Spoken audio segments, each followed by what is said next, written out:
Joyeux anniversaire. Tu es livré à toi-même, ont dit mes parents. Pas de gâteau. Juste une valise. Ils m'ont mise à la porte. Je suis parti sans rien sauf une signature. Des mois plus tard, ils ont voulu revenir. J'ai eu 25 ans un mardi. Pas de fête, pas de gâteau, juste un coup frappé à la porte de la maison d'amis vers 7 heures du matin. C'était mon père, Martin Reed. Ses manches étaient retroussées comme s'il s'apprêtait à faire du jardinage, mais ses yeux étaient vifs, alertes, comme si quelque chose allait être exécuté. « Viens à la cuisine, dit-il, nous devons parler. » Je l'ai suivi par le portail arrière et dans la maison. Je n'étais pas entré dans la maison principale depuis plus d'une semaine, pas depuis que mon frère avait réemménagé. La cuisine sentait le pain grillé et le café. Ma mère était à table, déjà habillée, sirotant sa tasse comme si c'était un jour ordinaire, comme si ce n'était pas mon anniversaire, comme si rien ce matin n'était inhabituel. Il n'y avait pas de ballon, pas de cartes. Mais il y avait une valise près de la porte. Ma valise, celle en cuir marron avec mes initiales junior gravées sur le côté. Elle n'avait pas servi depuis l'université. Je l'ai regardée, puis je les ai regardées. Ma mère n'a pas souri. Tu as 25 ans maintenant, Juliana. Il est temps. J'ai attendu. Quoi, je ne sais pas. Peut-être une raison qui ait du sens. Peut-être juste que quelqu'un dise qu'il était désolé. Mon père s'est raclé la gorge. Nous avons décidé. Il est temps que tu déménages. Aujourd'hui, ai-je demandé. Ma voix est sortie faible, presque comme celle de quelqu'un d'autre. Il a hoché la tête. L'entreprise d'Austin a besoin de l'espace. Il utilisera la maison d'amis pour l'instant. Je suis resté là, sans discuter, sans pleurer, juste immobile. Ma mère s'est levée, s'est approchée de la valise et l'a fermée complètement. Tes affaires essentielles sont emballées, dit-elle. Nous avons pensé que cela te ferait gagner du temps. Ma gorge s'est nouée, mais je n'ai rien dit. Ils ne m'ont pas demandé où j'irais. Ils ne m'ont pas proposé de liste d'endroits ni même un taxi. Ils ont juste ouvert la porte. Je suis sorti dans l'air matinal, une valise à la main, et le bruit de la porte se refermant derrière moi. C'était tout. C'était mon anniversaire. Je n'ai pas pleuré en arrivant au bout de la rue. Je n'ai même pas arrêté de marcher. Juste un pied devant l'autre, comme en pilote automatique. Comme si mon corps savait quelque chose que mon cœur n'avait pas encore rattrapé. Il l'avait planifié. Cette valise était trop bien rangée, trop efficace. Mais la vérité, ça n'a pas commencé ce matin-là. Ça a commencé il y a des années. Peut-être au moment où Austin est né. Il avait 3 ans de moins. Cheveux blonds, large sourire, énergie débordante. Le genre d'enfant que les gens applaudissaient naturellement même quand il n'avait pas fait grand-chose. Regardez-le faire, disait-il. Un tel meneur. À 10 ans, il jouait au football en déplacement et faisait déjà partie d'un comité de direction à l'école. Ma mère ne manquait jamais un match. Pas un seul. J'ai peint une fresque murale dans la bibliothèque de l'école quand j'avais 14 ans. Ça m'a pris 2 semaines, après l'école, tous les jours. Personne de ma famille n'est venu la voir. Ils ont dit qu'ils étaient juste très occupés cette semaine-là. Austin est allé à l'université à New York. Une université privée avec un programme de commerce qui coûtait plus cher par semestre que mes 4 années entières à Greenville Tech. Mes parents ont payé chaque centime. Je suis resté sur place, j'ai obtenu des bourses, j'ai servi des tables le soir, j'ai conçu des sites web pour mon dortoir juste pour pouvoir m'acheter des livres. Quand j'ai eu mon diplôme, ils m'ont demandé si je voulais réemménager dans la maison d'amis pour un loyer modeste. J'ai accepté. J'avais besoin de l'espace. Je n'ai rien demandé d'autre. Austin est revenu 2 ans plus tard. Pas de travail, juste une vision. Mon père lui a donné de l'argent de démarrage. Ma mère a vidé le garage pour qu'il ait de la place pour réfléchir. Ils lui ont organisé une fête de lancement dans le jardin, traiteur, musique, bannière imprimée. J'ai aidé à concevoir sa présentation. Je ne l'ai pas facturé. Je n'ai pas eu de remerciements non plus. Ils ont dit à tout le monde, Austin va changer le monde. Personne ne m'a jamais demandé sur quoi je travaillais. Ce n'était pas de l'amertume. Pas exactement. Plutôt de l'invisibilité. Il y a une sorte de silence qui grandit en vous quand vous êtes toujours le personnage secondaire de votre propre vie. Quand vos victoires sont des notes de bas de page et votre présence une simple politesse. J'ai arrêté d'essayer de les impressionner à l'époque où Austin a eu une nouvelle voiture et où je me rendais encore à vélo à mes contrats de freelance. Une fois, j'ai entendu mon père au téléphone. Il a dit, c'est vers Austin que nous construisons. Jules est stable.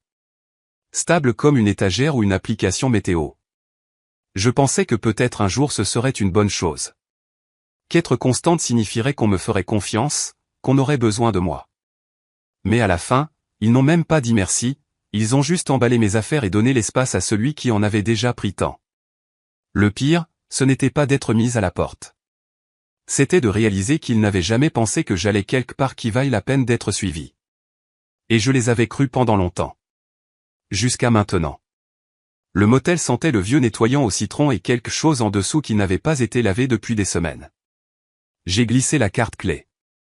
La porte s'est coincée avant de s'ouvrir avec un grincement. Chambre 107. Pas de vue, juste un lit simple, une lampe et un mur qui bourdonnaient à cause du distributeur automatique de l'autre côté. Ça n'avait pas d'importance. Je ne restais pas longtemps. Je ne pouvais pas me le permettre. J'ai laissé tomber la valise par terre et me suis assise sur le bord du lit, tenant toujours la poignée comme si je n'étais pas sûr d'avoir encore le droit de la lâcher. Ils avaient vraiment tout emballé. Brosse à dents, chargeur, chaussettes, tout soigneusement plié comme s'ils voulaient que cela paraisse attentionné, propre. J'ai ouvert la poche principale, fouillé à travers les couches. Ce n'est qu'en ouvrant le rabat avant que je l'ai trouvé, glissé à plat contre la doublure intérieure. Une enveloppe. Pas de timbre, pas de marque, sauf mon nom, Juliana, de l'écriture de mon grand-père. Net, mesuré, intentionnel. Je n'avais pas vu cette écriture depuis presque 10 ans. Grand-père Henri, le père de mon père. Il est décédé quand j'avais 15 ans. Il me laissait m'asseoir à côté de lui à sa table à dessin. Il m'a montré comment tenir une règle en T, m'a dit que les bâtiments n'étaient pas faits d'acier. Ils étaient faits de clarté.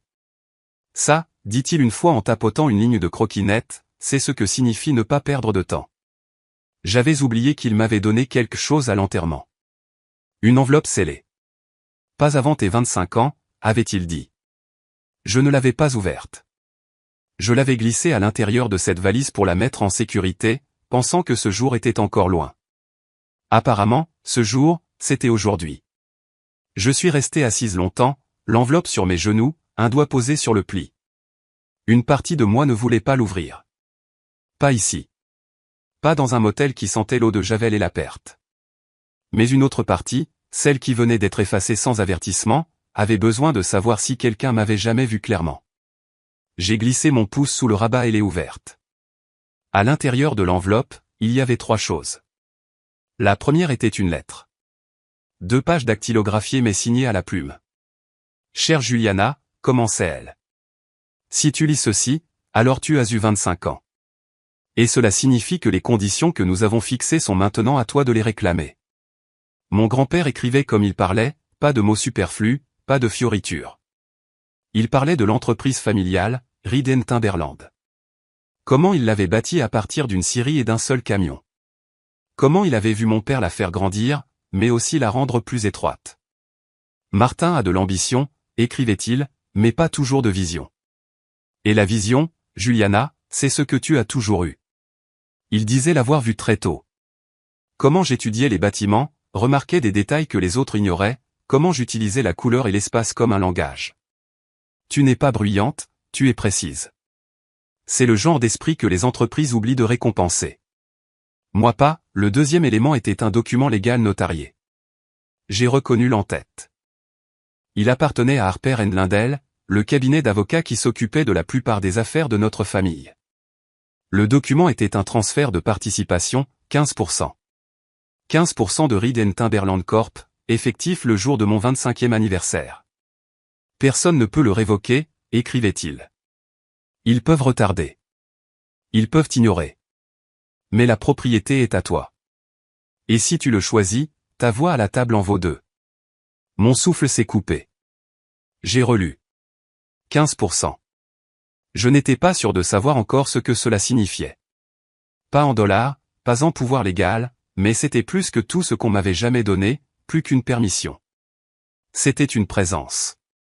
Le troisième élément était un nom et un numéro, Hélène Whittaker, conseil en succession, Harper & Lindell. Et en dessous, une note de son écriture, s'ils ne te l'ont jamais dit, appelle-la. Cette phrase m'a frappé plus fort que tout le reste. S'ils ne te l'ont jamais dit. Il savait. Il savait qu'il pourrait me le cacher. Et il l'avait fait. 10 ans. 10 années entières. J'avais travaillé tard dans la nuit, courant après les factures, corrigeant des logos pour de petits clients professionnels, pendant tout ce temps où ils étaient assis là-dessus. J'ai regardé le plafond de la chambre de motel. Le bourdonnement du distributeur automatique me semblait plus fort maintenant. Puis j'ai baissé les yeux sur le numéro. Je ne me sentais pas en colère. Pas encore. Mais quelque chose en moi a changé, quelque chose de froid, de vif et de constant. Ils pensaient m'avoir effacé. Ils avaient oublié quel jour c'était vraiment. Le lendemain matin, je me suis habillé avec les mêmes vêtements que la veille. Un jean simple, un blazer sombre et des ballerines qui avaient connu des jours meilleurs. J'ai soigneusement rangé les documents dans une pochette en plastique que j'avais achetée à la station-service d'en face. Elle était mince et un peu fragile, mais elle faisait l'affaire. Puis j'ai appelé le numéro. Hélène Whittaker, conseil en succession. Son assistante a décroché à la 3e sonnerie. Madame Whittaker est en réunion. Puis-je prendre un message? J'ai donné mon nom. Il y a eu une pause, du genre qui dure plus longtemps qu'elle ne le devrait. Juliana Reed a redemandé la voix. Oui. Un instant, s'il vous plaît. Un clic, puis un autre. Puis Hélène elle-même est venue au téléphone. Mademoiselle Reed, dit-elle. Sa voix était calme, professionnelle, mais plus chaleureuse que ce à quoi je m'attendais. J'attendais cet appel. Elle m'a donné l'adresse. Harper & Lindell se trouvait dans un immeuble bas du centre-ville, niché entre un café et un service de notaire. Cela ne ressemblait pas à un endroit où les gens changeaient leur vie, mais pour moi, ça l'était. Elle m'a rencontré dans le hall. Milieu de la cinquantaine, yeux vifs et gentils. Nous ne nous sommes pas serré la main. Elle a juste hoché la tête et dit, venez avec moi. Son bureau était soigné mais pas intimidant. Il y avait une photo d'elle et d'un Golden Retriever sur l'étagère, ce qui m'a immédiatement plu chez elle. Je suppose que vous avez apporté ce que votre grand-père vous a laissé, demanda-t-elle. J'ai tendu l'enveloppe. Elle l'a feuilletée rapidement, ses yeux parcourant chaque page avec la précision de quelqu'un qui a fait cela 1000 fois. Ce sont les originaux, confirma-t-elle. Bien. Elle s'est tournée vers son écran, a tapé quelque chose, puis s'est arrêtée. Juliana, dit-elle en me regardant directement, votre nom est sur les registres depuis 10 ans, mais vos parents n'ont jamais répondu aux avis de vérification annuels. Ils ne me l'ont jamais dit, ai-je dit. Je sais, soupira-t-elle. Mais vous êtes là maintenant, et cela signifie que nous pouvons tout finaliser. Au cours des 30 minutes suivantes, elle m'a expliqué ce que signifiaient les 15%, dividendes, droit de vote, accès au dossier. C'était réel. Tout cela. Je n'étais pas seulement quelqu'un qu'ils avaient oublié de célébrer. J'étais quelqu'un avec un siège qu'ils ne pouvaient pas m'enlever. Quand nous avons eu fini, j'avais une copie du certificat de propriété mis à jour, une pile de documents juridiques et un nouveau dossier. Celui-ci en cuir véritable, avec le logo doré du cabinet gravé sur la couverture. Alors que je me levais pour partir, Hélène a dit, encore une chose. Je me suis retourné. Elle m'a tendu une carte de visite. Si quelqu'un remet en question votre rôle, dites-lui de m'appeler directement. Je l'ai glissé dans ma poche, et hoché la tête une fois et suis sorti. Je n'ai pas appelé mes parents. Je n'ai pas envoyé de message. J'ai juste continué à marcher. Je ne suis pas retourné au motel. Après avoir quitté le cabinet d'avocat, j'ai marché 3 pâtés de maison jusqu'à un café avec un bon wifi et un coin tranquille à l'arrière. J'ai ouvert mon ordinateur portable, tapé 2 mots dans la barre de recherche, espace studio. Je ne voulais pas grand-chose, juste de la lumière et une porte qui se verrouillait de l'intérieur. À la fin de la journée, j'avais trouvé un petit loft juste à l'extérieur de la ville. C'était une ancienne galerie d'art. Mur blanc, haute fenêtre, une lucarne qui laissait entrer le genre de soleil matinal sous lequel on pouvait travailler pendant des heures. J'ai signé le bail avec l'argent de mon premier chèque de dividende. Le deuxième chèque a servi à l'aménager. Un bureau, un canapé, un lampadaire en forme de branche d'arbre. Ce n'était pas luxueux, mais c'était à moi. Pas de loyer à mes parents, pas de charge au nom de quelqu'un d'autre. J'ai emménagé un jeudi, seul. Pas de carton, juste la même valise et le même dossier qu'Hélène m'avait donné. J'ai déballé lentement, accroché 3 de mes estampes préférées au mur. Puis je me suis assise au bureau et j'ai ouvert un nouveau document. En haut, j'ai tapé « Jules Reed Studio ». C'était le nom. Pas Reed Design, pas Juliana Créative, juste le mien. Au cours des semaines suivantes, j'ai reconstruit mon site portfolio, contacté d'anciens clients, redessiné mon modèle de facture. Tout ce qui me semblait auparavant fragmentaire a commencé à me paraître permanent. Et puis, un après-midi, j'ai fait quelque chose que je n'avais jamais fait auparavant. J'ai commandé une plaque. Rien de grand, juste un petit rectangle de laiton de 4 pouces de large. La gravure était simple, Jules Reed Studio. Dans le calme, j'ai construit. Je l'ai vissé au mur à côté de l'entrée, et passé mon pouce dessus une fois, puis j'ai reculé et les regardé. Ce n'était pas une vengeance. Ce n'était pas une déclaration. C'était un repère, une façon de dire « j'étais là ». J'avais de l'importance, même quand vous ne le voyez pas, je ne l'ai dit à personne. Je ne l'ai pas publié. Je me suis juste mise au travail. Avec le temps, les clients sont venus, de petites entreprises d'abord, puis un groupe de soins de santé, puis une start-up de Chicago qui m'avait ignoré un an auparavant et qui voulait maintenant une refonte complète de sa marque. J'ai facturé le double. Ils ont payé sans hésiter. La nuit, je m'asseyais près de la fenêtre avec du thé et du silence, pas de voix derrière les murs, pas de bruit de pas dans les escaliers, pas de rappel de ce que je n'étais pas, juste de la lumière, de l'espace et mon nom gravé dans le métal là où personne ne pouvait l'effacer. L'appel est arrivé juste après 21h. Je n'ai pas reconnu le numéro, mais j'ai répondu quand même. Vieille habitude. Juliana? C'était Austin. Sa voix semblait différente. Pas suffisante, pas forte, faible. C'est moi, ai-je dit sèchement. Une pause. Puis, je ne savais pas si tu décrocherais. Une autre pause. Il a pris une inspiration. J'ai besoin d'aide. Je n'ai rien dit. L'application a planté. Pas seulement le code, tout. Nous avons perdu nos investisseurs de démarrage. La banque a gelé notre compte. Ces mots se bousculaient, rapides et sans direction. J'ai besoin de quelqu'un qui comprenne ce qui se passe. Quelqu'un qui puisse aider à arranger les choses. Je n'ai toujours rien dit. Il a continué. Papa panique. Ils ont utilisé une partie de l'entreprise familiale comme garantie sans l'accord du conseil d'administration. Si cela devient public, ce sera mauvais pour tout le monde, pour tout le monde. Il voulait dire, eux. Il ne m'a pas demandé où j'étais allé après qu'ils aient fait ma valise. Il ne m'a pas demandé comment j'allais, juste, j'ai besoin. Je ne sais pas qui d'autre appeler, dit-il. Maman pensait que peut-être tu. Il s'est interrompu, attendant. Je me tenais près de la fenêtre de mon studio, regardant la rue calme. La lumière du lampadaire se déversait comme du miel sur mon sol. Pendant un instant, j'ai presque oublié à qui je parlais. Puis je me suis souvenu, il ne m'avait pas appelé quand j'avais eu 25 ans. Il ne m'avait pas appelé quand j'étais parti. Il m'appelait maintenant parce qu'il avait échoué, et moi non. L'appel suivant est arrivé le lendemain soir. Cette fois, j'ai reconnu le numéro, la ligne de la maison, celle qu'il n'utilisait jamais sauf si c'était grave. J'ai laissé sonner 5 fois, puis 6. Puis j'ai décroché. Juliana? La voix de ma mère, plus basse que d'habitude, faible, mais essayant toujours de sonner comme une autorité empreinte d'inquiétude. J'ai entendu dire que tu avais parlé à Austin, dit-elle.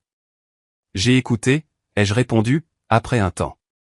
Nous traversons une période difficile en ce moment, dit-elle. Mais cela ne l'affecte pas seulement lui. Cela nous affecte tous. Tous. Il disait toujours, nous, comme si je n'étais jamais parti. Comme s'il ne m'avait pas mise à la porte avec mon nom sur une valise. Elle a continué à parler. L'entreprise est en danger.